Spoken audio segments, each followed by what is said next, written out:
Hello everyone, my self Sandeep Rajbhar. आज के इस वीडियो में हम लोग देखने वाले हैं कि आप अपने कंपनी का एनुअल रिटर्न खुद से कैसे भर सकते हो। ठीक है, मैं मान के चलो आपकी एक 1% कंपनी, एक छोटी सी कंपनी, या फिर आप एक स्मॉल कंपनी है, आपके पास अभी अभी आपने ओपन की या फिर 1-2 साल हुआ है, कुछ साल से आप अपने खुद से बिजनेस चला रहे हो, आपकी कंपनी प्रॉफिट में नहीं हो सकती। सर कोई भी सिचुएशन होगा, सर आप 1000-2000 रुपए एक्स्ट्रा क्यों दोगे? जो काम आप खुद से कर सकते हो उस काम के लिए आप एक्स्ट्रा पैसे क्यों दोगे? That is the main point. Okay, तो इस चीज के लिए आप एनुअल रिटर्न भी आप अपना खुद से भर सकते हो, और ये सर बहुत आसान है। जिस चीज के लिए आप अपने सीए को या फिर सीएस को आप 2000-5000 देते हो, वो अमाउंट जो है आपको नहीं पे करना पड़ेगा। ये चीज आप खुद से कर सकते हो। ठीक है, बहुत ही ईजी फॉर्म है, बहुत ही आसान है। मैं पूरा स्टार्टिंग से लेकर एंड तक बताऊंगा, ऐसा कोई भी पार्ट नहीं है जो छोड़ूंगा। इसलिए बताऊंगा सब कुछ ताकि आपको कोई भी पॉइंट में कंफ्यूजन ना हो। फिर भी अगर कंफ्यूजन होता है तो डिस्क्रिप्शन में मेरा कॉन्टैक्ट नंबर दिया हुआ है, ईमेल एड्रेस दिया हुआ है, इसके साथ साथ एक गूगल का फॉर्म दिया हुआ है। आप किसी भी तरीके से आप हमसे कॉन्टैक्ट कर सकते हैं। ठीक है, मेरा मानना है कि अगर आप कोई भी चीज कर रहे हो तो उसके बारे में आपको पूरी जानकारी होनी जरूरी है, लॉ के फील्ड में खासकर। अगर आप कोई भी ऐसा चीज है जिसके बारे में आप नहीं जानते फिर भी वो काम कर रहे हैं, लॉ के स्पेसिफिक, मैं लॉ के बारे में बात कर रहा हूँ, तो आपको बाद में पछताना पड़ सकता है। इसलिए आप पूरा का पूरा वीडियो स्टार्टिंग से लेकर एंड तक देखेंगे। अगर आप किसी भी पार्ट को स्किप करते हैं तो हो सकता है आपको इंपॉर्टेंट इन्फॉर्मेशन मिस कर जाए। तो भैया कोई भी चीज को एक बार भी मिस मत करना, पूरा एक बार वीडियो ईमानदारी से स्टार्टिंग से एंड तक जरूर देखना, क्योंकि ये चीज आपका कॉस्ट बचा रहा है, आपके कंप्लायंस को बेहतर कर रहा है, आप उस चीज को सीख रहे हो। ठीक है, MGT 7A annual return, right? ये फॉर्म फिलअप करना क्यों जरूरी है सर? क्या इस फॉर्म को नहीं फिलअप करने से कोई प्रॉब्लम होगा? यस सर, अगर आप इस फॉर्म को फिलअप नहीं करते हो तो आपको इस फॉर्म को बिना फिलअप किए आप कंपनी को कभी बंद नहीं कर पाओगे और कंपनी को आगे चला भी नहीं पाओगे। ठीक है, तो आपको हर किसी भी न किसी कीमत पे आपको ये फॉर्म भरना ही पड़ेगा, चाहे आप आज भरो चाहे बाद में भरो, लेट फी के साथ भरो, लेकिन फिलअप करना पड़ेगा। अगर आप कंटिन्यू इसको भूल जाते हो फॉर्म फिलअप करना, तो फिर डायरेक्टर के रूप में आप डिस्क्वालीफाई हो जाओगे, कंपनी से निकाल दिए जाओगे, कहीं डायरेक्टर बनने के काबिल नहीं रहोगे। ये सारी कंसिक्वेंसेज आ सकती है। इसके अलावा कंपनी को बहुत ज्यादा पेनल्टी देना पड़ सकता है, एंड पेनल्टी देने के बाद भी फॉर्म तो फाइल करना पड़ेगा ही पड़ेगा। ठीक है, नेक्स्ट सर ये वाले फॉर्म किसको फाइल करना है? देखो, ये फॉर्म फाइल करना है एक 1% कंपनी को। 1% कंपनी मतलब एक ऐसी कंपनी जिसमें एक ही मेंबर होता है जो सारा शेयर होल्ड करके रखता है। तो अगर आपकी कोई ऐसी प्राइवेट कंपनी है जिसमें इकलौते आप मेंबर है और आपकी एक 1% कंपनी ओपीसी है, तो सर आपको MGT 7A फॉर्म फिलअप करना है। Okay, next is small company अगर आप हैं तो भी आपको MGT 7A फॉर्म फिलअप करने हैं। अब पॉइंट आता है कि सर आपको कैसे पता चलेगा कि आप स्मॉल कंपनी में आते हैं या नहीं आते हैं? तो सर इसको जानने का बड़ा ही आसान सा तरीका है। आप अपनी बैलेंस शीट को उठाइए। बैलेंस शीट को उठाने के बाद मैं मान रहा हूँ, देखो एनुअल रिटर्न कब भरते, अच्छा छोड़ो पहले यही बता देता हूँ। आप अपने बैलेंस शीट को उठाइए। बैलेंस शीट के अंदर देखिए आपका पेड अप शेयर कैपिटल क्या 2 करोड़ से कम है? आपकी बैलेंस शीट के अंदर लिखा होगा साफ साफ। बैलेंस शीट में जो कैपिटल होता है ना, कैपिटल वाला एसेट एंड लाइबिलिटी साइड में जो कैपिटल होगा ना आपका, वहां पे देखिए पेड अप शेयर कैपिटल कितना है। अगर 2 करोड़ से कम है एंड आपका टर्नओवर जो टोटल ईयर में आपका सेल जो है ना, वो टर्नओवर कितना है, 20 करोड़ से कम है क्या? दोनों क्राइटेरिया अगर सेटिस्फाई हो रही है, आपकी पेड अप शेयर कैपिटल भी 2 करोड़ से कम है और आपका टर्नओवर भी 20 करोड़ से कम है, तो आप एक स्मॉल कंपनी के रूप में ट्रीट किए जाओगे और आपको MGT 7A फॉर्म फिलअप करना है। ठीक है, अगर आपका paid up share capital 3 crore है और आपका टर्नओवर मान लो 20 करोड़ के अंदर है, तो भी आप स्मॉल कंपनी नहीं हो, क्योंकि दोनों क्राइटेरिया का सेटिस्फाई होना जरूरी है। सपोज करो अगर आपका paid up share capital 1 crore है और अगर आपका टर्नओवर 30 करोड़ है, इस सिचुएशन में भी आप एक स्मॉल कंपनी नहीं है, आपको MGT 7A नहीं बल्कि MGT 7 फॉर्म फिलअप करना है। Is it cool? समझ में आ गया? तो कौन सा फॉर्म फिलअप करना है आपको क्लियर हो गया है? नेक्स्ट, अगर आप होल्डिंग कंपनी या फिर सब्सिडरी कंपनी है किसी बड़ी कंपनी के, तो सर आप MGT 7A फॉर्म फिलअप नहीं कर सकते हो। अब होल्डिंग कंपनी क्या होती है? बेसिकली आपकी कंपनी को कोई और कंट्रोल करता है क्या? ठीक है, या फिर आप कोई बहुत बड़ी कंपनी है जो किसी और को कंट्रोल करते हैं। तो अगर आपका ऐसा कोई कंट्रोल वाला सिचुएशन नहीं है तो फिर भैया आपको कोई टेंशन नहीं है। सेक्शन 8 कंपनी मैं नहीं मानता। सेक्शन 8 कंपनी चैरिटेबल पर्पज के लिए बनाई जाती है, आपकी वो कंपनी नहीं है, आपको चिंता करने की जरूरत नहीं है। स्पेशल एक्ट की कंपनियां आपकी नहीं है, स्पेशल एक्ट पार्लियामेंट से बन के आता है, आपकी कंपनियां पार्लियामेंट के एक्ट से नहीं बनी है। ठीक है, सो ये सारी सिचुएशन आपके अंदर नहीं फॉल करते हैं। Clear? Sir MGT 7 form clear हो गया सर? राइट सर, क्लियर हो गया। नेक्स्ट, अब हम लोग बात करते हैं सर ये फॉर्म को फिलअप कैसे करेंगे। देखो, फॉर्म को फिलअप करने के लिए ना सबसे पहले अपने इस गूगल को ओपन करेंगे, क्रोम ब्राउजर को ऑन कर लीजिए। ठीक है, गूगल क्रोम को ऑन कर लीजिए। इसमें आपको जाना है मिनिस्ट्री ऑफ कॉर्पोरेट अफेयर्स के साइट के ऊपर। इस साइट के अंदर आपको सबसे पहले तो एक आपका यूजर आईडी एंड पासवर्ड होना चाहिए, आपके पास एक लॉगिन आईडी होना चाहिए, ठीक है, क्योंकि आप फॉर्म डाउनलोड फ्री में कर सकते हो लेकिन अपलोड करने के लिए आपको एक यूजर आईडी चाहिए होगा, ठीक है। तो आपको यूजर आईडी कैसे क्रिएट करना है इसका एक सेपरेट वीडियो बनाया हुआ है, मैं आई बटन में लिंक दे दूंगा, आप वहां से भी क्लिक करके उसको देख सकते हो कि यूजर आईडी कैसे क्रिएट करते हैं। दिस इज कम्प्लीटली फ्री, कोई कॉस्ट नहीं लगता है, फ्री ऑफ कॉस्ट बनता है आपका, ठीक है।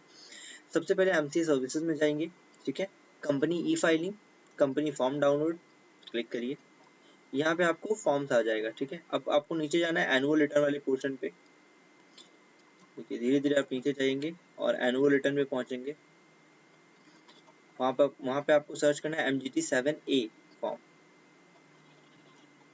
ठीक है। और अगर बाई मिस्टेक अगर आपको नहीं मिल रहा है तो आप मेरे वाला काम कर सकते हैं, कंट्रोल F करके MGT7 टाइप करेंगे, ये आपको मिल जाएगा, ठीक है। यहाँ पे देखो ये क्या लिखा है, forms for filing annual written by OPC and a small company, okay. तो आप क्या है भाई, आप एक स्मॉल कंपनी हो इसलिए आप MGT7A भरोगे। यहाँ पे देखो दोनों सेम फॉर्म है, लेकिन इसमें क्या है ना सिर्फ फॉर्म मिलेगा और इसमें क्या है ना हेल्प किट भी मिलेगा। तो आप अगर फर्स्ट टाइम फॉर्म फिलअप कर रहे हो तो मेरा ऑलवेज सजेशन रहता है कि हमेशा इस वाले को डाउनलोड करें, ना कि इस वाले को, ठीक है। तो आपको फॉर्म क्या डाउनलोड करना है, 855 KB वाला बड़ा साइज का फॉर्म को, ठीक है, क्योंकि इसके अंदर आपको हेल्प किट भी मिलेगा। जस्ट आपको इस पर क्लिक करना है एंड ये आपको फॉर्म डाउनलोड कर लेना है। मैं डेस्कटॉप पर डाउनलोड कर लेता हूँ, ये एक जिप फोल्डर के रूप में डाउनलोड होगा। चलिए, तो जैसा कि आप देख सकते हो ये एक जिप फोल्डर के रूप में डाउनलोड हो चुका है। मैं इसको एक्सट्रैक्ट कर ले रहा हूँ, एक्सट्रैक्ट किया, राइट, ये ऑलरेडी एक्सट्रैक्ट किया हुआ है, यहाँ पे चलिए मेरा एक्सट्रैक्ट होकर आ गया है, ठीक है। ये आपका कुछ ऐसा फॉर्म दिखेगा, ओके। जस्ट इसको डबल क्लिक करो, ओपन करो फॉर्म को। ये आपका हेल्प किट है जो बहुत हेल्प करने वाला है भी आपका। ये आपका मेन फॉर्म है जो आपको फिलअप करना है, ठीक है। इस पर डबल क्लिक करिए,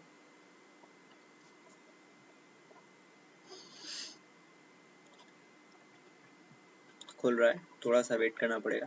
जब तक खुल रहा है फॉर्म तब तक आप चैनल को सब्सक्राइब कर दीजिए, क्योंकि इस चैनल के ऊपर आपके बेनिफिट के लिए बहुत सारे वीडियोस रेगुलर अपलोड होते हैं सर, हमेशा टाइम टू टाइम अपलोड होते ही रहते हैं। तो फिर आप चैनल को जरूर से जरूर सब्सक्राइब करिए, ठीक है। एंड इस चैनल को लोगों के साथ शेयर भी करिए कि भाई यहाँ पे आपको कंपनीज ऐड के आपके जितने ROC की कंप्लायंसेज है वो सारे मिल जाते हैं सर। हमारे तरफ से आपकी कंपनी की जितनी कंप्लायंस है ना वो सारे कर दिए जाएंगे अगर आप बोलोगे तो ये सारी चीज़ का बेनिफिट है सर। तो आप चैनल को सब्सक्राइब क्यों ना करो, बिल्कुल करोगे। चलिए, ये हमने अपना फॉर्म डाउनलोड कर लिया है। अब हम मान लो यहाँ पे किसी कंपनी का एनुअल रिटर्न भरना स्टार्ट करते हैं। तो एक काम करते हैं, सबसे पहले किसी कंपनी का डिटेल ले लेते हैं, ठीक है।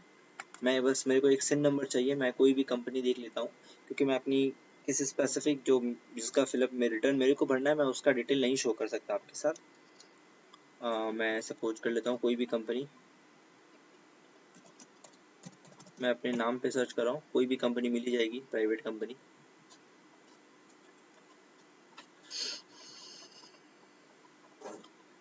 MCA रात को भी स्लो काम कर रहा है, गुड न्यूज़।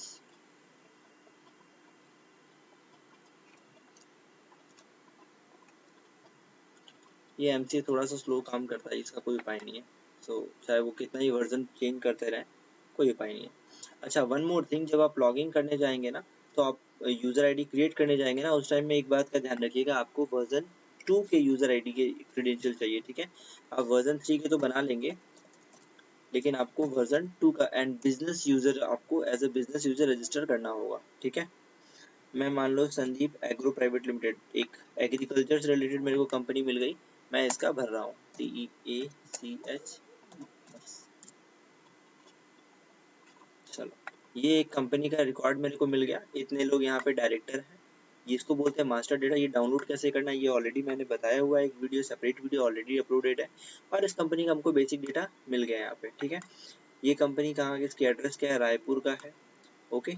ये आपका छत्तीसगढ़ में रजिस्टर, छत्तीसगढ़ ROC में रजिस्टर है, ओके, नो प्रॉब्लम सर। हम लोग इसी का सिन नंबर यूज करेंगे, क्योंकि बिना सिन नंबर के मैं आपको बता नहीं पाऊंगा। तो सबसे पहले यहाँ पे ही, अच्छा इसको हटा दीजिए। अच्छा, ये फॉर्म फिलअप करने के लिए आपको कौन सा सॉफ्टवेयर लगेगा सर, सॉफ्टवेयर का नाम है एडोब रीडर, ओके। ये भी आपको MCA के वेबसाइट पे ही मिल जाएगा, ठीक है। तो ये आप जरूर से जरूर डाउनलोड कर लेना एडोब रीडर। बिना इस सॉफ्टवेयर के आप ये फॉर्म नहीं ओपन कर पाओगे, एक्सेस नहीं होगा, ठीक है। ये मैंने क्लिक किया और इसको आप प्रीफिल करोगे, ठीक है। आप प्रीफिल करोगे तो ऐसा कुछ ऑप्शन आएगा, ऑप्शन पे क्लिक करना है, ट्रस्ट करना है ऑलवेज दिस डॉक्यूमेंट पे, एंड करना है यस, सेव करता हूँ मैं। आप इसको सेव कर सकते हो, चाहो तो दोबारा सेव कर लो, मैं सेव नहीं भी, अगर कैंसिल भी करते हो तो भी ये सेव दिखाएगा आपको, प्रीफिल करने पे पूरा डेटा ले लेगा। देखो ले लिया। तो मेरे को कंपनी का सिन नंबर बता दिया गया है, कंपनी का नाम देखो ऑटोमेटिक आ गया है और कंपनी का एड्रेस अपने आप आ चुका है। ओके, अब सपोज करो तुमको ईमेल आईडी कंपनी का चेंज करना है, तो यहाँ पे कंपनी का ईमेल आईडी आप अभी चेंज कर सकते हो। ओके, ये सब अभी एनुअल रिटर्न में आपको जो चेंज करना है आप कर सकते हैं। यहाँ देखो COMPANY company@gmail.com, अभी मैं यहाँ पे जो डालूंगा वो रिकॉर्ड में ले लेगा। ठीक है, तो फिर मैं जब मास्टर डेटा देखूंगा ना, जब एक बार अप्रूव हो जाएगा ये, तो मास्टर डेटा में यहाँ पे चेंज हो जाएगा। ओके, चलो टेलीफोन नंबर, स्टडी कोड ये सब मैं नहीं देने वाला। वेबसाइट अगर मेरे पास है तो मैं जरूर दूंगा, नहीं है तो नहीं दूंगा। ठीक है, अगर आपके पास वेबसाइट है तो देना, लेकिन वेबसाइट देने के बाद आपके वेबसाइट के कुछ कंप्लायंसेस आ जाते हैं, उसको भी आपको कंप्लाई करना पड़ता है। तो अगर आपके पास वेबसाइट हो तो जरूर दो, नहीं है तो मत दो, और अगर है नहीं देते हो तो भी कोई बहुत बड़ा पाप नहीं है, कोई दिक्कत नहीं है। ठीक है, अब देखो जैसे मैंने सिन नंबर दिया, ये कंपनी का एक प्राइवेट कंपनी है, कंपनी लिमिटेड बाय शेयर है, नॉन गवर्नमेंट कंपनी, ऑटोमेटिक आ गया है। Weather company have share capital, yes. Whether the form is filed for एक, आप 1% कंपनी है या स्मॉल कंपनी है, तो मैं मान के चल रहा हूँ आप एक स्मॉल कंपनी है। ठीक है, नेक्स्ट अभी हम लोग आगे जाएंगे। अब फाइनेंस ईयर कौन सा होता है, देखो फाइनेंस ईयर अपना कभी भी स्टार्ट होगा 1 अप्रैल से लेकर 31 मार्च। ठीक है, तो भी अपने जो भरेंगे 21-22 का भर रहा है, तो 1 अप्रैल 2021 से लेकर 1/4/2021 से लेकर 31 मार्च 2022 तक का, राइट, मार्च 2022। तो अपना फाइनेंशियल यही होने वाला है। ये जो फाइनेंशियल, डिफरेंट फाइनेंशियल बहुत कम लोगों को अलाउड होता है, बेसिकली बहुत ही रेयर लोगों को अलाउ किया जाता है, उसका कुछ लिमिट्स, कुछ प्रोविजंस अलग है, वो मैं यहाँ डिस्कस करने वाला, आप कंफ्यूज हो जाओगे। तो फाइनेंशियल यहाँ पे देख लो, साफ साफ मैंने फाइनेंशियल दे दिया है। नेक्स्ट अभी हम लोग आगे बढ़ेंगे। Whether the annual general meeting is held, not applicable in case of a 1% company। 1% company को एजीएम करने की कोई जरूरत नहीं है। जैसे ही अगर आप 1% कंपनी होते यहाँ पे ओपीसी पे क्लिक करते ना, फिर आपको ऑप्शन गायब कर दिया जाता कि आपको एजीएम करना ही नहीं पड़ता फिर। ठीक है, सो पॉइंट आता है कि सर मेरे को एनुअल रिटर्न फाइल कब करना होता है, ये एक बात मैं यहीं पे बता देता हूँ, रुक के वीडियो को थोड़ा सा देखो। एनुअल रिटर्न फाइल करने का एक तरीका होता है, एक टाइम होता है। आपको सबसे पहले क्या करना होता है, कब अपना बैलेंस शीट फाइनल करना होता है, बैलेंस शीट फाइनल करना होगा। सबसे पहला काम यही होता है, आपको अपना अकाउंट्स प्रिपेयर करना होता है और बैलेंस शीट फाइनल करना होता है। Balance sheet include balance sheet, PL, cash flow, आपका पूरा का पूरा जो आपका बुक आता है ना, डायरेक्टर रिपोर्ट, इसके अंदर डायरेक्टर रिपोर्ट। अब डायरेक्टर रिपोर्ट कैसे बनाए उसका एक सेपरेट वीडियो मैंने बताया हुआ है। ठीक है, ऑडिटर रिपोर्ट इसके अंदर आता है, वो भी हो जाएगा इसके अंदर। आपका बैलेंस शीट आ जाएगा सर, पीएल आ जाएगा सर, कैश फ्लो आ जाएगा सर। कैश फ्लो तो खैर बहुत लोगों को अलाउड नहीं बनाएंगे तो भी चलेगा। इसके अलावा आपका नोट्स टू अकाउंट आ जाता है। तो ये सारे डॉक्यूमेंट जो है ना आपके रेडी हो चुके होंगे, ऑडिटर ने साइन कर दिया है और ऑडिटर ने साइन करके आपको भेज दिया है। तो जब बैलेंस शीट बन गया ना सर, इस बैलेंस शीट को आप कहाँ अप्रूव करोगे, बोर्ड मीटिंग में अप्रूव करोगे। ओके, जिस डेट पे ऑडिटर ने साइन किया है उसी डेट पे आप एक बोर्ड मीटिंग करके इस बैलेंस शीट को अप्रूव करोगे। ओके, बैलेंस शीट जब अप्रूव हो गया, इसी बैलेंस शीट जिस डेट पे आपने बैलेंस शीट अप्रूव किया है, इससे 21 डेज मिनिमम, मैं तो बोलता हूँ सर 21 भूल जाओ, आप 24 डेज सोच के रखो, तो आपका 21 डेज ऑटोमेटिक कंप्लाई होगा। 24 डेज, इस बोर्ड मीटिंग से 24 डेज के बाद आप एक एनुअल जनरल मीटिंग का डेट बैठाओ, इस डेट पे आप एनुअल जनरल मीटिंग अपना कंडक्ट करोगे। ठीक है, बोर्ड मीटिंग से 24 डेज के बाद एक्ट के हिसाब से 21 क्लियर डेज का नोटिस देना पड़ता है फॉर एनुअल जनरल मीटिंग। इस बोर्ड मीटिंग में जिसमें आपने बैलेंस शीट फाइनल किया है, उस बोर्ड मीटिंग से एनुअल जनरल मीटिंग के बीच में आपको कम से कम 21 डेज का गैप रखना होता है। ठीक है, क्योंकि इस दिन आपने नोटिस भेजा है।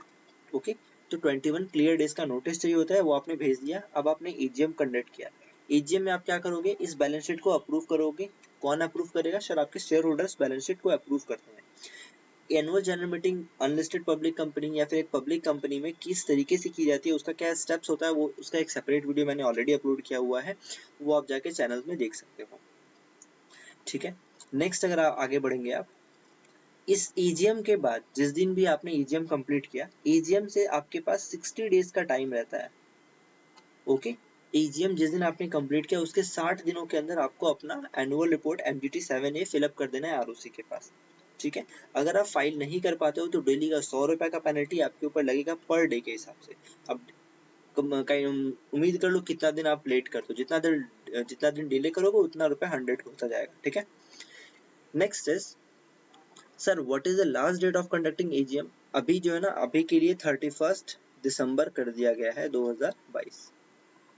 आज ये 2022 के लिए ना 31 दिसंबर 2022 से पहले आपको अपना ईजीएम होल्ड कर लेना है। आपका एनुअल जनरल मीटिंग सर कब होगा, 31 दिसंबर 2022।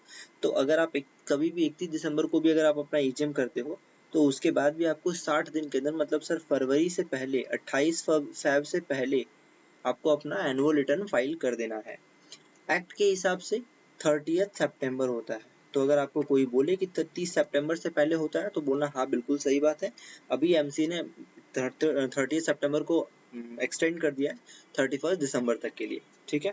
क्लियर हो गया, आगे बढ़ते हैं। अभी हम लोग क्या देखेंगे, if yes date of AGM.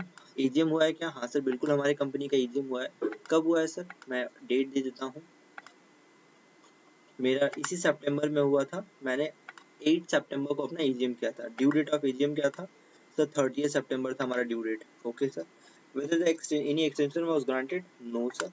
अगर एक्सटेंशन ग्रांट हुआ है तो यस करेंगे, ओके। और फिर यस करेंगे ना, तो जब अपने एक्सटेंशन लेते हैं ना, तो एक्सटेंशन लेने के लिए एक फॉर्म भरते हैं और फॉर्म के थ्रू GNL 1 भरते हैं और एक्सटेंशन मांगते हैं। वो जो फॉर्म फिलअप किए थे ना, उसका एक SRN नंबर आता है। वो SRN नंबर यहाँ देके आप रिफिल करोगे ना, तो वो एक्सटेंशन ऑटोमेटिक यहाँ पे अपडेट हो जाता है। तो आपको फिलहाल कर देना है नो, क्योंकि आपने एक्सटेंशन नहीं लिया है, ठीक है। छोटी छोटी पॉइंट्स अगर आपको कंफ्यूज करेंगे तो आप मेरे से कांटेक्ट कर सकते हो, ठीक है। अगर आपको फुल फॉर्म फिलअप करवा लेना है तो आप वो भी करवा सकते हो। नंबर ऑफ बिजनेस एक्टिविटी, अब मान लो आपने, मेरी इस कंपनी का नाम क्या है, संदीप एग्रो प्राइवेट लिमिटेड। तो इसका नाम क्या है, ये एक एग्रीकल्चर एक्टिविटी से काम करती है, ओके। अब सपोज करो आपको नहीं पता है कि मेरी कंपनी का एक्टिविटी क्या है, तो उस सिचुएशन में आप क्या करोगे, सबसे पहले वापस जो हेल्प किट, याद है आपको हेल्प किट मैंने दिखाया था आपको, यहाँ पे एक हेल्प फॉर्म आता है, ये इसमें जाओगे फटाक से। इसीलिए मैंने बोला था ये आपको डाउनलोड करना जरूरी है। यहाँ पे जाओगे ना, लास्ट में जाओगे तो एनेक्चर मिलेगा आपको, एनेक्चर 1, ये लो आ गया, राइट। अब देखो एग्रीकल्चर अगर आप एक्टिविटी कर रहे हो तो आपका क्या है, एग्रीकल्चर A1 के अंदर आता है। Production of crop and animal से है, फॉरेस्ट्री से है, फिशिंग से है। किस किस बिजनेस एक्टिविटी में आप स्पेशली इंडल्ज हैं, आप उसके हिसाब से मार दीजिए। मेरी बिजनेस एक्टिविटी A1 है तो मैं A1 कर लेता हूँ यहाँ पे। पहले तो मेरी कितनी बिजनेस एक्टिविटी है, एक काम करता हूँ एक से ज्यादा करता हूँ, तो मैं मान के चलो मेरी कंपनी की एक्टिविटी 1 है सर। अगर मेरी 1 से ज्यादा होती तो 2 करता तो यहाँ पे 2 फॉर्म खुल जाते हैं। अगर मैं 5 करता तो यहाँ पे 5 खुल जाते सर, ठीक है। मेरी वाली कितनी है, 1 है, तो मैंने 1 किया है। मेन ग्रुप एक्टिविटी क्या है, ए है मेरा, राइट। ए करते ही ये वाला आ गया। बिजनेस एक्टिविटी कोड मेरा क्या था, A1 था, क्योंकि मेरा प्रोडक्शन एंड क्रॉप एनिमल था। अब turnover of the company, company का टर्नओवर क्या है सर, परसेंटेज में मेरा 100% टर्नओवर बिजनेस से आता है, इसी एक्टिविटी से आता है। सपोज करो मेरे 1 से ज्यादा ग्रुप है, मैं एग्रीकल्चर का भी काम करता हूँ और कोई एक्टिविटी करता हूँ, सपोज फिशिंग का काम करता हूँ, मान लो A3 भी काम करता हूँ इसी में, तो मान लो यहाँ पे मैंने यहाँ पे 2 किया होता। इन दैट सिचुएशन अगेन मेरे को 1 पे क्लिक करना होता, ठीक है। यहाँ पे A3 पे चला जाता, फिशिंग पे आ जाता, ठीक है। यहाँ पे मेरा टर्नओवर यहाँ से मान लो आ रहा है मेरा 60%, यहाँ से आ रहा है मेरा 40%, तो मैं इस तरीके से इसको डिस्ट्रीब्यूट कर पाता। बट एट प्रेजेंट क्या है, मेरी बिजनेस एक्टिविटी कितनी है सर, 1 है, तो मैं 1 पे क्लिक करूंगा और ये कर दूंगा 100। Clear, cool. चलिए अब नीचे बढ़ते हैं। Particular of associate company including joint venture not applicable for office. अब क्या है, number of company which for which information is given. आपके पास कितनी एसोसिएट या फिर जॉइंट वेंचर कंपनी, मेरे पास तो सर 0 है, मैं 0 कर दूंगा। अब 0 करने के बाद मैं यहाँ पे कुछ भी फॉर्म फिलअप नहीं कर पाऊंगा, देखो कुछ भी नहीं टाइप हो पा रहा है, ठीक है। अगर वही मैं यहाँ पे 1 करता तो यहाँ पे मैं फिलअप कर पाता, ओके। तो अगर आपकी कोई कंपनी नहीं, मैं मान के चल रहा हूँ आपकी नहीं है और आपकी नहीं ही होगी, ये सभी के पास नहीं होती है, ठीक है, तो आप इसको 0 कर दोगे। ब्लैंक छोड़ोगे तो फॉर्म फिलअप नहीं लेगा। नेक्स्ट आगे जा रहा है 4 नंबर पॉइंट में, share capital debenture and other securities of the company, ठीक है। शेयर कैपिटल क्या है आपके, total number of equity share capital क्या, आपका ऑथोराइज कैपिटल क्या है। देखो मैंने यहाँ पे देखा था, मेरा ऑथोराइज कैपिटल कितना है, इतना है, ठीक है। मैंने कॉपी किया और यहाँ ला के पेस्ट कर दिया।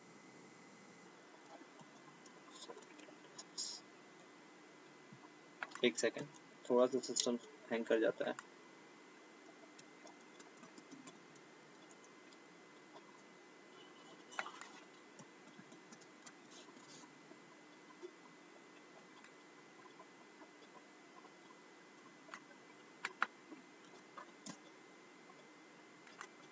ऑथराइज कैपिटल का मेरा 26,1,2,3,4। ओके, यहाँ पे आपको फिल करना है कितनी क्लास ऑफ शेयर्स है। ये बड़ी कंपनियों में क्या होता है ना, डिफरेंट क्लास ऑफ शेयर्स होते हैं, यहाँ फिलअप नहीं करना है, यहाँ नीचे वाले को फिलअप करना है, ऊपर वाला ऑटोमेटिक फिलअप हो जाएगा। कितने क्लास ऑफ शेयर्स होते हैं, बड़ी कंपनी में अलग अलग क्लासेस के शेयर्स होते हैं। यहाँ पे अपने पास क्या एक ही क्लास का शेयर होता है, छोटे अपने के पास, ठीक है। अब कितना ऑथराइज कैपिटल मैंने यहाँ पे कितना देखा था, देखो ऑथराइज कैपिटल कितना 26,3,4,50, 4 जीरो किया, मेरे को 1 जीरो बढ़ा लेना होगा, ठीक है। चलो नेक्स्ट क्या है, 21 लाख। तो मेरा इशूड कैपिटल कितना है 21, 1 2 3 4 5। ओके, सब्सक्राइब कैपिटल कितना है, सेम है 21, 1 2 3 4 5। पेड अप कैपिटल कितना है 21 5। ओके, अच्छा ये शेयर्स थे आपके, तो इंटू 10 होते तो आप एक 10 एक जीरो कम रखोगे, क्योंकि आपके पास क्या है 21 1 2 3 4 1।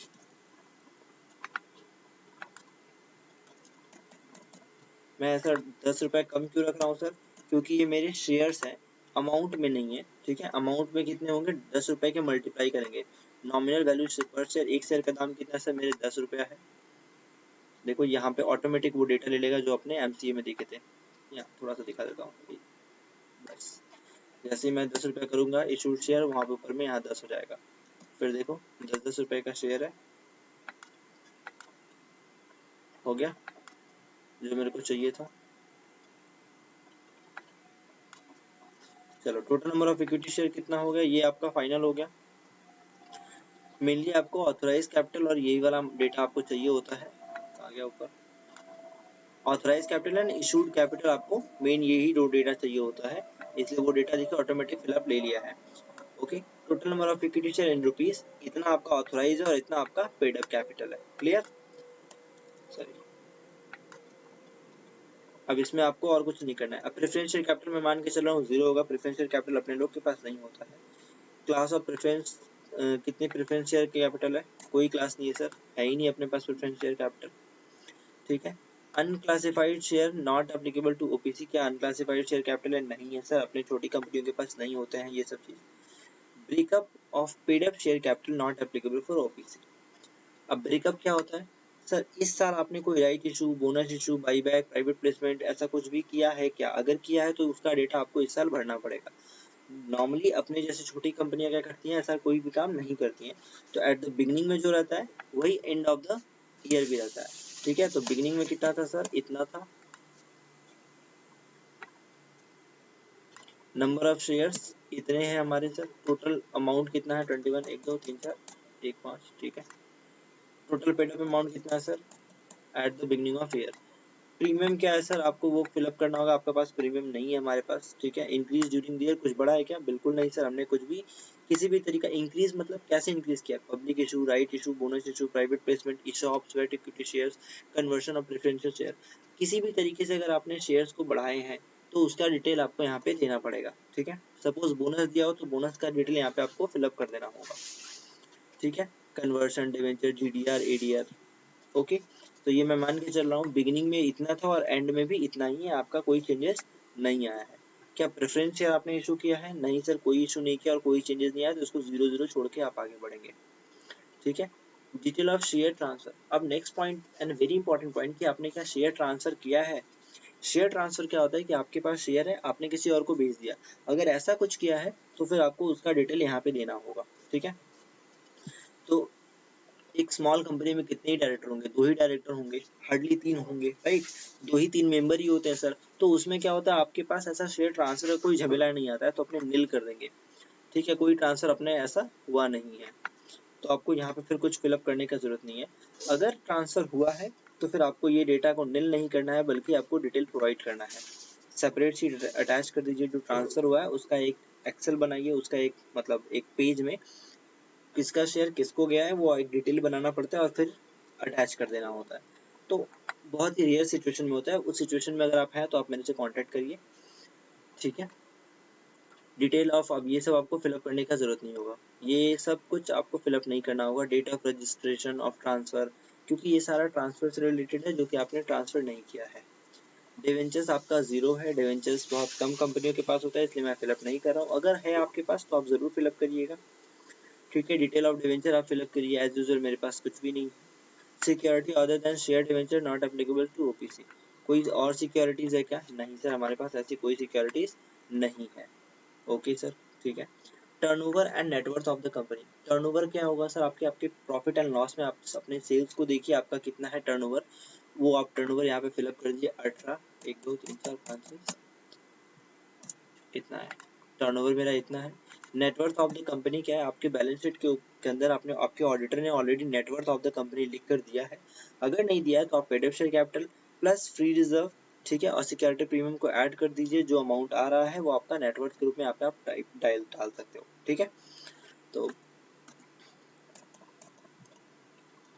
सॉरी 32, राइट, ये आ रहा है मेरा net worth. Okay, next share holding pattern. अब आपको शेयर होल्डिंग पैटर्न देने हैं यहाँ पे।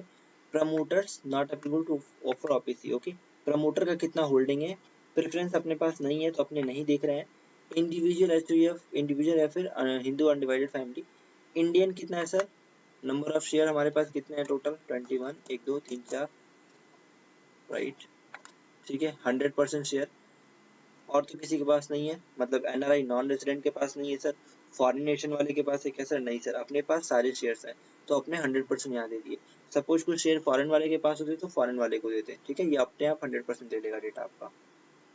नेक्स्ट, क्या कोई गवर्नमेंट होल्ड करता है? नहीं sir.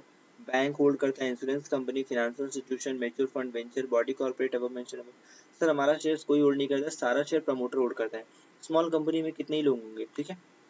Share holding, total number of share promoter, promoter का कितना शेयर है सर? सर सारा शेयर तो हमारे यहाँ प्रमोटर ही होल्ड करते हैं, तो हमारे यहाँ सारा शेयर प्रमोटर को ही हमने दे दिया। Total number of, total number of share holders या फिर प्रमोटर्स, कितने आपके टोटल शेयर होल्डर्स है? सर हमारे तो 2 ही प्रमोटर और शेयर होल्डर्स हैं, तो हमने वो दो दे दिया। एक सेकेंड, अच्छा sorry, share holding pattern public other than promoter, promoter को छोड़ के किसी का होल्डिंग है क्या? नहीं सर, हमारे यहाँ कुछ भी नहीं है सर प्रमोटर को छोड़ के, तो ये आपको हमको करना है 0। अपने प्राइवेट कंपनी, अपने छोटे से कंपनी में पब्लिक के अलावा, अपने अलावा कोई और शेयर होल्ड करता है क्या? नहीं सर, नहीं होल्ड, ठीक है, ये अपना 0 होगा। Total number of share holders promoters, promoters कितने? अपने 2 प्रमोटर हैं सर, और कितना शेयर होल्ड करते हैं सर? 21, 1 2 3 4, सॉरी 5 है क्या? 21 लाख था ना, इकाई दाई सैकड़ा हजार हजार लाख, सॉरी 1 0 कम।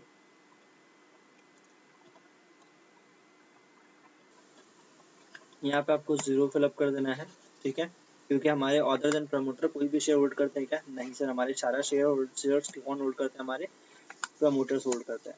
और बाकी आपको किसी भी फिलअप को ब्लैंक नहीं छोड़ना है, बल्कि सब में 0 पुट जरूर करना है।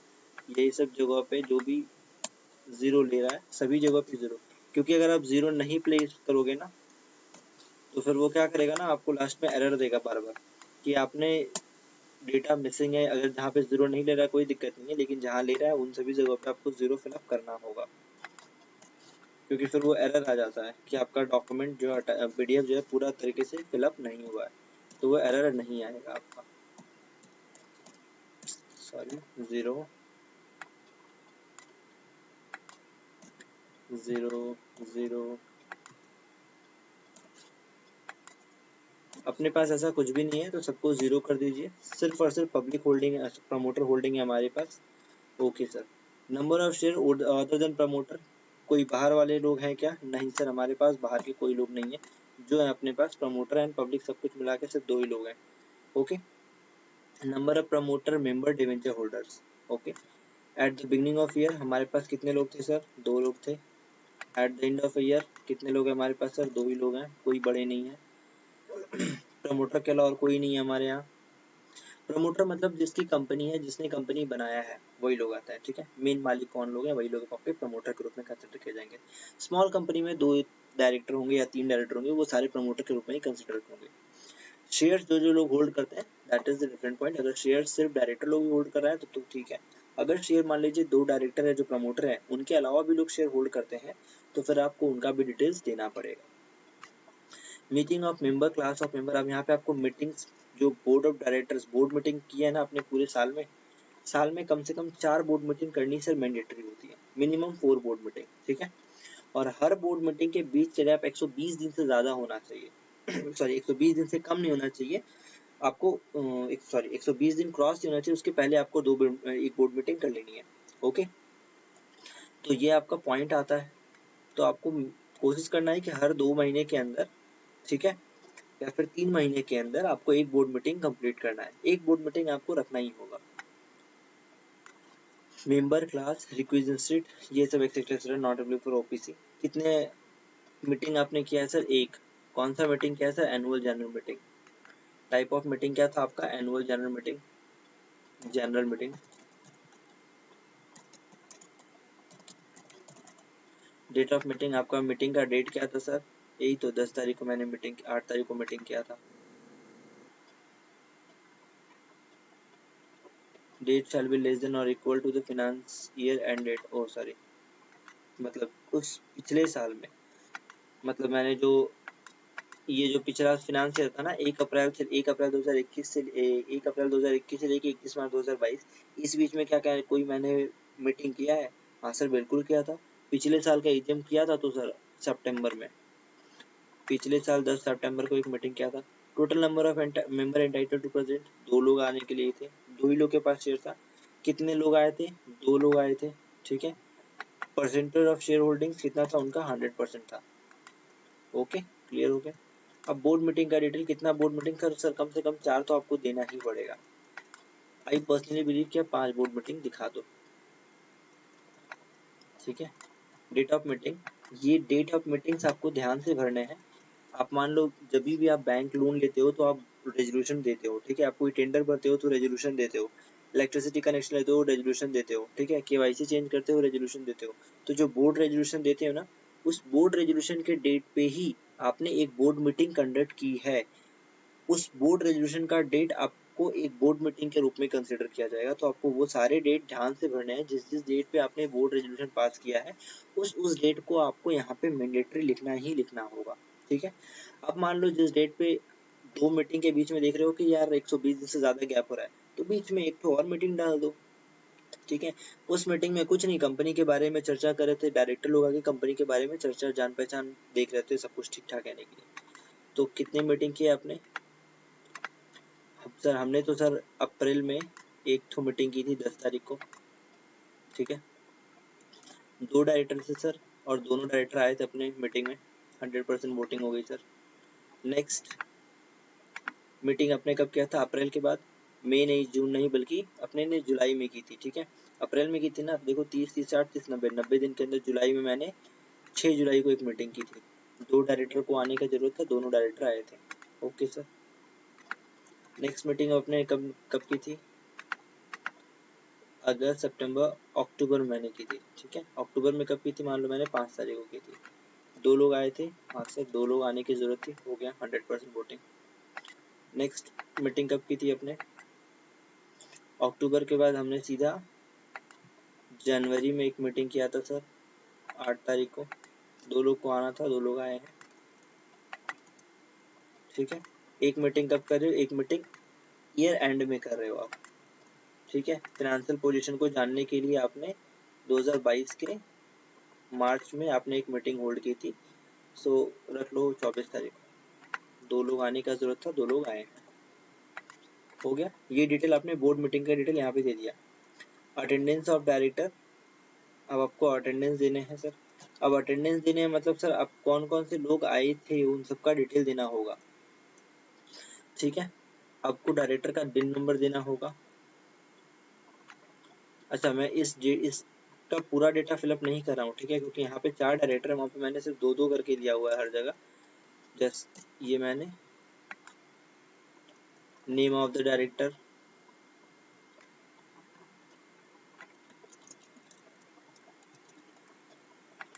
Number of the meeting in which director was entitled, ये बोर्ड मीटिंग का है, ये आपको फिलअप करने हैं क्योंकि आपकी कंपनी में सिर्फ बोर्ड मीटिंग एप्लीकेबल होगी, कमेटी मीटिंग एप्लीकेबल नहीं होती है, ठीक है। Whether attend EGM held on, क्या ईजीएम अटेंड किया था, हाँ या ना, तो अपने ने ईजीएम अटेंड किया था इन्होंने। Sir number of meeting in director was entitled to attend, sir 5 meeting में डायरेक्टर को आने का जरूरत था, उसने 5 मीटिंग में आया है, देखो हो गया ना। नेक्स्ट कौन है, ये है,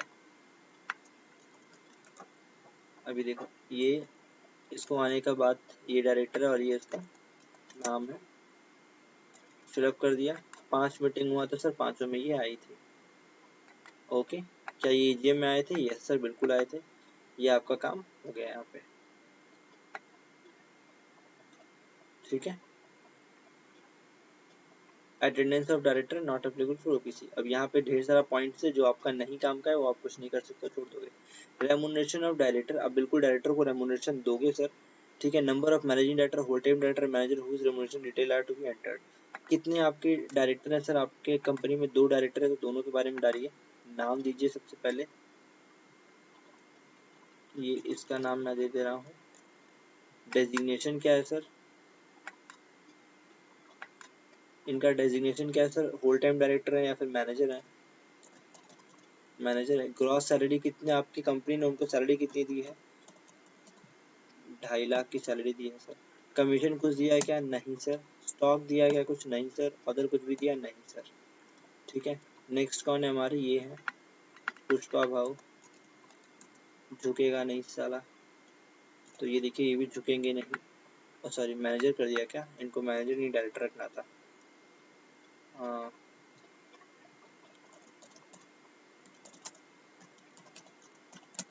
एक जन मैनेजिंग डायरेक्टर है, एक जन होल टाइम डायरेक्टर है,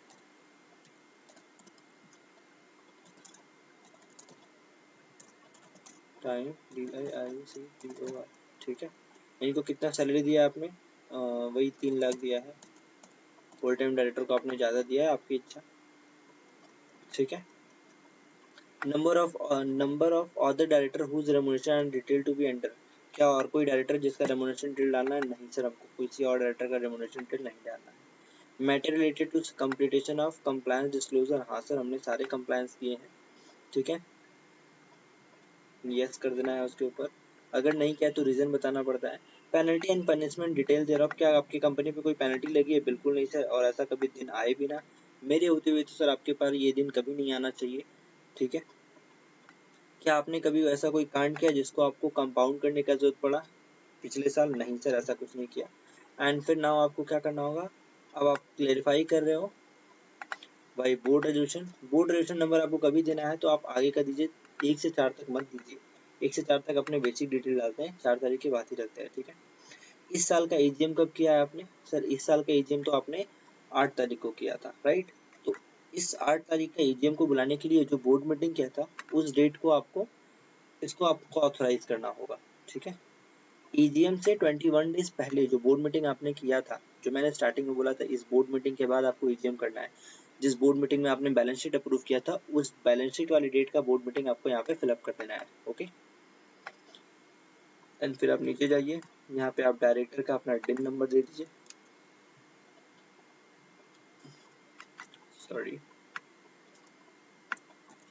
ये डायरेक्टर का दिन नंबर मैंने दे दिया, ओके।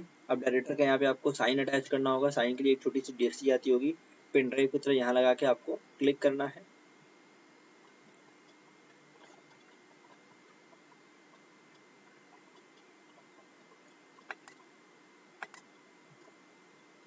मैंने डीएससी लगाया नहीं है इसलिए वो शो नहीं कर रहा है, वैसे मेरा एक डमी डीएससी था, अगर वो काम करता तो काम हो जाता, लेकिन चलो कोई बात नहीं,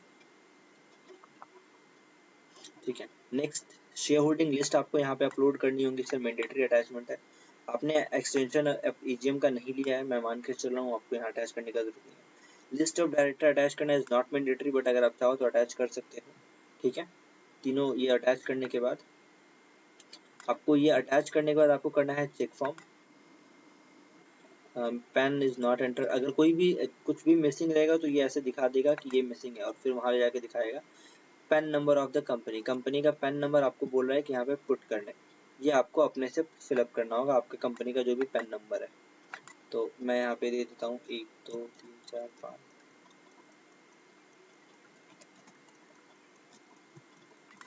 ठीक है, मैंने एक पेन नंबर दे दिया। आपका जो जो एरर होगा यहाँ पे आप जब जब चेक फॉर्म करेंगे तब तक आपको दिखाता जाएगा।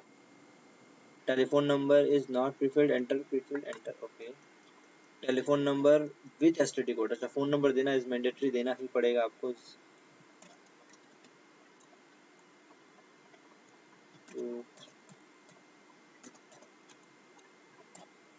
आपके पास जो भी टेलीफोन नंबर, मैं नहीं दे सकता यहाँ वाला, वरना पता चला आप लोग फोन करके परेशान करना स्टार्ट कर दोगे। Amount of equity share subscriber is not enter, please enter.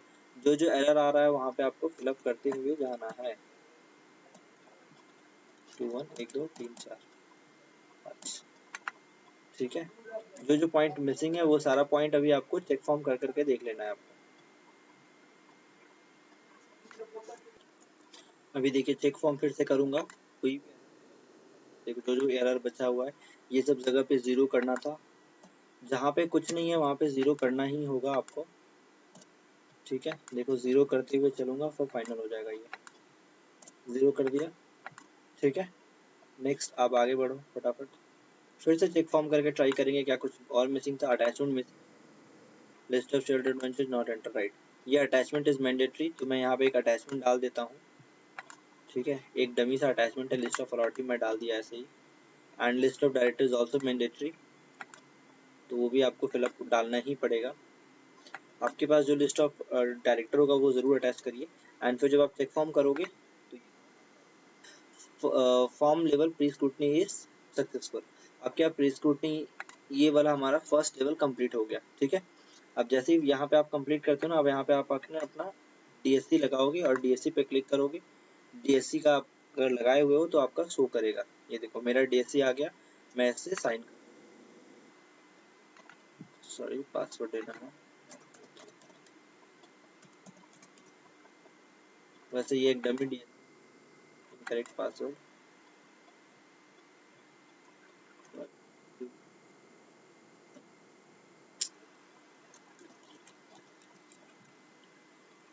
शायद ये गलत पासवर्ड है, कोई बात नहीं।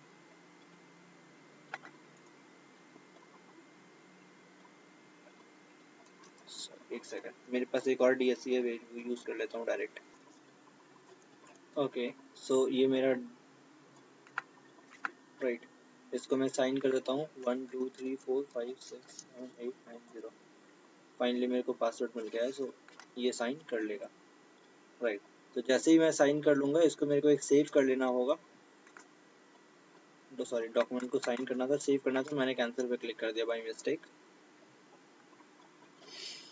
ये मेरा पासवर्ड है। ओके, और मैं इस पे करता हूँ साइन।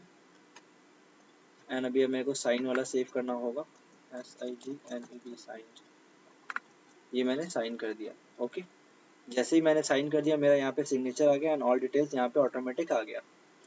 अब ये देखो ये मेरा हो गया फाइनली कंप्लीट, ये फॉर्म हो गया मेरा रेडी। ओके, अभी क्या है, अब ये जब फॉर्म यहाँ तक अपलोड कर लोगे तो अब आपको क्लिक करना होगा प्री स्क्रूटनी पे। एंड जैसे ही प्री स्क्रूटनी डन हो जाएगा ना, फिर आपको प्री स्क्रूटनी सक्सेसफुल दिखा दिया, फिर आपका फॉर्म 100% ओके है। मैं अभी प्री स्क्रूटनी करूंगा तो मेरा फॉर्म ओके नहीं दिखाएगा, क्योंकि मैंने जो डीएससी यूज किया है वो डमी डीएससी है, तो वो साइन नहीं लेगा।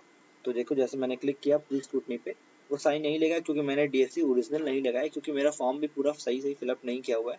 लिस्ट ऑफ अथॉरिटी अभी दिखाया ना, लिस्ट ऑफ अथॉरिटी यहाँ पे डाल दिया मैंने, जबकि यहाँ पे क्या डालना था, लिस्ट ऑफ शेयर होल्डर और लिस्ट ऑफ डायरेक्टर डालना था, जो कि मैंने गलत अटैचमेंट डाला था, इसलिए मैंने साइन अभी सही सही नहीं किया है।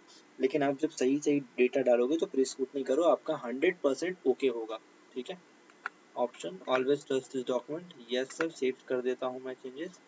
अब आप इसको सेव करोगे तो नंबर ऑफ फाइल्स बढ़ते जाएंगे। सेव पे क्लिक करने के बाद आप इसको कैंसिल पे क्लिक कर दो, ये आपका फॉर्म खुल गया।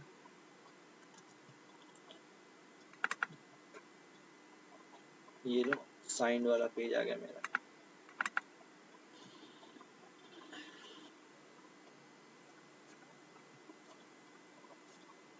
ये देखो मेरा पूरा का पूरा फॉर्म रेडी है साइन के साथ, ठीक है।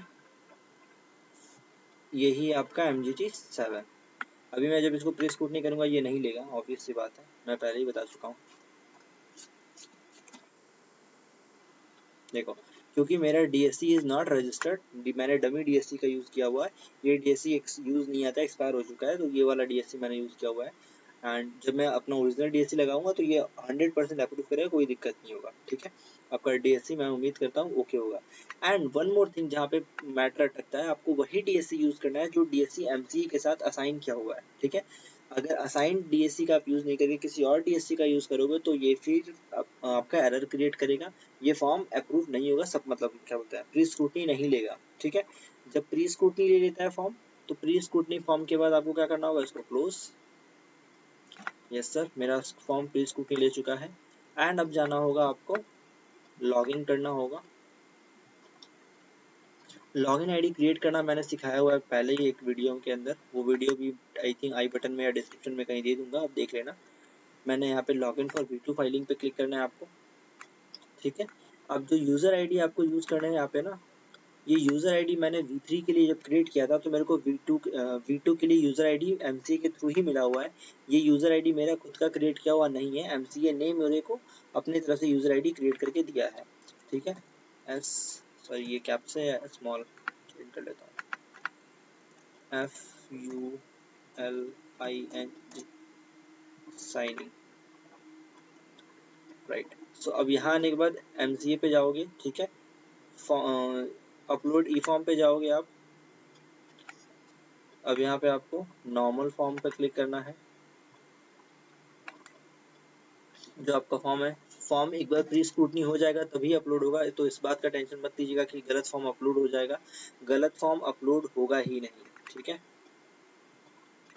ये फॉर्म जैसे ही आप अपलोड करोगे ना, यहाँ पे ये दिखाएगा प्री स्क्रूटनी डन नहीं है, क्योंकि मैंने प्री स्क्रूटनी नहीं किया था, प्लीज उसके लिए माफ कर दो यार, उसके लिए डिसलाइक मत कर देना वीडियो को, ऑलरेडी इतना लंबा चौड़ा वीडियो बना, देखो यहाँ पे बोला pre scrutiny check was not successful, तो I know pre scrutiny successful नहीं है। जैसे ही आप यहाँ पे फॉर्म अपना अपलोड करोगे एंड फिर आपको पेमेंट करना होगा, फॉर्म चूज करना है एंड पेमेंट करना है, दैट्स इट। यहाँ इसके आगे का प्रोसेस बहुत ईजी है, वो आप आराम से कर लोगे। मेन जो फॉर्म फाइल करना था वो मैंने सिखा दिया आपको कैसे फॉर्म फाइल करना है, एंड किसके लिए MGT7A रिक्वायर्ड है, किसके लिए रिक्वायर्ड नहीं है, ईच एंड एवरी पॉइंट मैंने क्लियर किया है।